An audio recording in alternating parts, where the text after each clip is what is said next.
77%. That's the massive profit growth TSMC just posted, beating literally every estimate on the board. Yet, its stock fell anyway.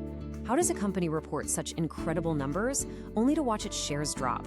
This paradoxical reaction might just be the absolute most important story in the markets this week. Hello everyone, welcome back to AI Market News. Today, all of us are going to examine how a genuinely excellent earnings report triggered a massive US tech sell-off, and more importantly, how that sector rotation directly impacted all of us watching the Japanese markets. Let's dive in and look at what this tells us about where AI trade sentiment actually stands right now. Section 1. The AI earnings paradox. TSMC beats but falls.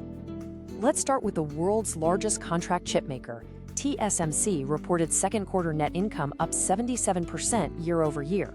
They comfortably beat expectations and even raised their full-year revenue growth guidance. By any conventional measure, this was just an outstanding quarter.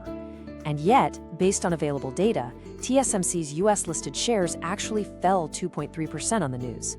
To understand this paradox, all of us have to look at market expectations. Here's the underlying mechanism. When a stock or an entire sector is priced for perfection, years of flawless execution are already baked into the stock price.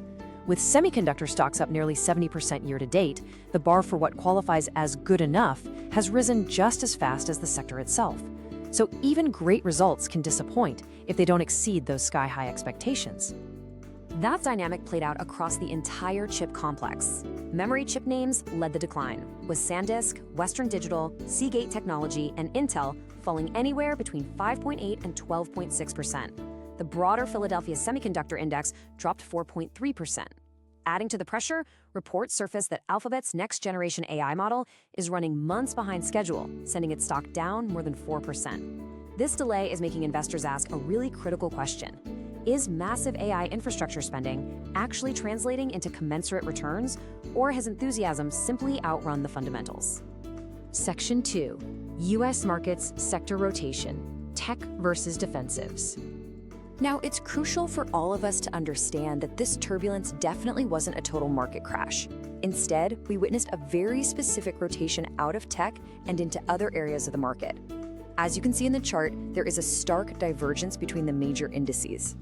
On the right, the tech-heavy Nasdaq dropped significantly, falling 1.47% to close at 25,881.95. But looking over on the left, the Dow Jones Industrial Average held relatively steady.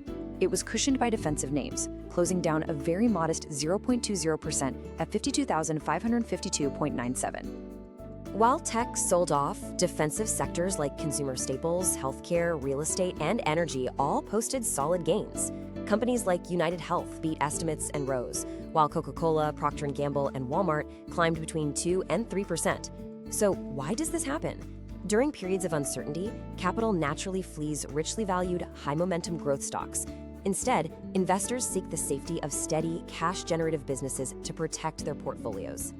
Section 3. Shockwaves in Japanese markets, the ripple effect in Asia. Let's shift our focus across the Pacific to see how this U.S. sector rotation directly impacted local portfolios overnight right here in Japan. According to current market information, the turbulence carried directly into Asian markets. The graph shows the Nikkei 225 plunging 2,694 points. It closed at 64,141.12, representing a steep 4.03% drop and bringing the index down to its lowest level in about a month. This definitely wasn't an isolated drop, it was a clear contagion effect. Japanese chip suppliers and AI-adjacent names sold off in sympathy. Kioxia Holdings hit its daily limit down, plummeting more than 15%, while tech conglomerate SoftBank Group dropped over 7%. The underlying mechanism here is the sympathy sell-off. When global tech leaders stumble in the US, local AI-adjacent suppliers suffer an immediate ripple effect because global investors broadly move to reduce risk across their entire portfolios. Section 4. Yields and yen movements, the flight to safety. Moving beyond equities, let's transition to the fixed income and currency markets to observe exactly where investors move their capital for safety during this tech sell-off. Looking at the charts on our screens, we have the US 10-year Treasury yield on the left and the USDJPY currency pair on the right. The 10-year Treasury yield eased to around 4.52% as investors actively bought government bonds, which are traditionally seen as a safe haven. This movement in US yields directly influences the USDJPY pair.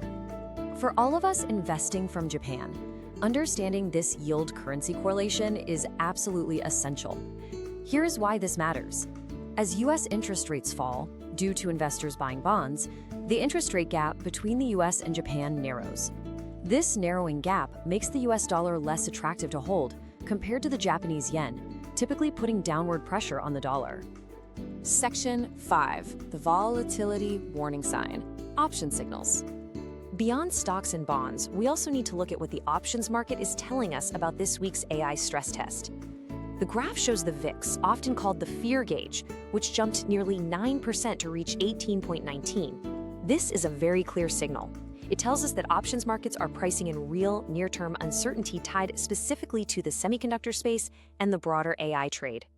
But there's an even deeper layer here.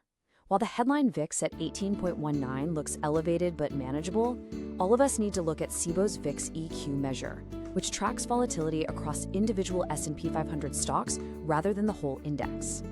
That measure spiked to nearly 49 last week.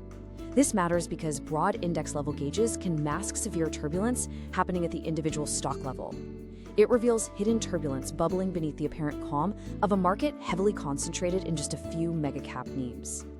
Section 6. What we watch next. The earnings horizon. So, what does this all mean for the days ahead? Let's look at the horizon to see how all of us should navigate the upcoming trading sessions. Turning to the economic calendar, earnings season is really only getting started. Next week, streaming giant Netflix reports its earnings. Following that, we'll see results from broader hyperscalers and enterprise software companies, the businesses actually deploying this AI infrastructure. These reports will be absolutely critical.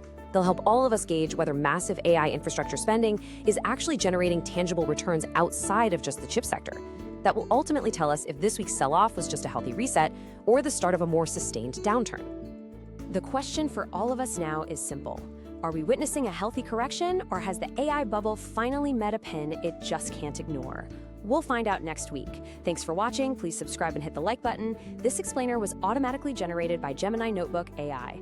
AI-generated content may include errors. This explainer does not constitute investment advice. For full details, please check the description below.